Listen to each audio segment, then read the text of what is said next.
ওপার বাংলার কবি কালের লিখনের লেখা অনুগল্প প্রস্তুতি। টুনটুনিটা তার বউকে বলল, বাসায় পোকা আছে না? সেই দিন যে সন্ধ্যায় ধরে আনলাম। ভাঙা ডিমের নিচে আছে কিছু, বলল টুনটুনির বউ টুনি।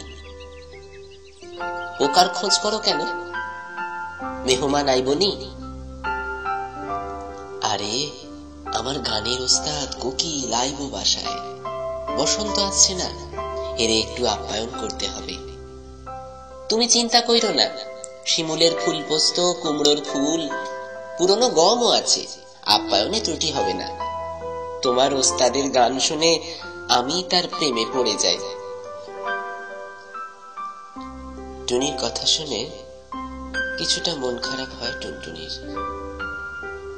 সে অযথায় দুইবার পাখা ঝাপটিয়ে লাফ দেয়, ফের এসে বসে এই গাছের নিচু ডালটায়। পাশের গাছ থেকে কৃষ্ণচূড়া নিচে উঠল। ও টুনি, দুইটা ফুল নিয়ে যা, বাসাটা একটু গুছিয়ে রাখ। কোত্থেকে যেন দুষ্ট দক্ষিণা বাতাস এসে বলল, সরো দেখি টুনি মাসি, তোমার আঙিনা ঝাড়ু দিয়ে যাই। বসন্ত বাতাসে কেঁপে ওঠে গাছের পাতা,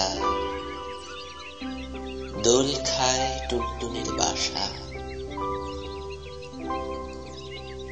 গাছের নিচে বসে 9 বছরের মেয়ে ফুলের মালা গাঁথছে তখন।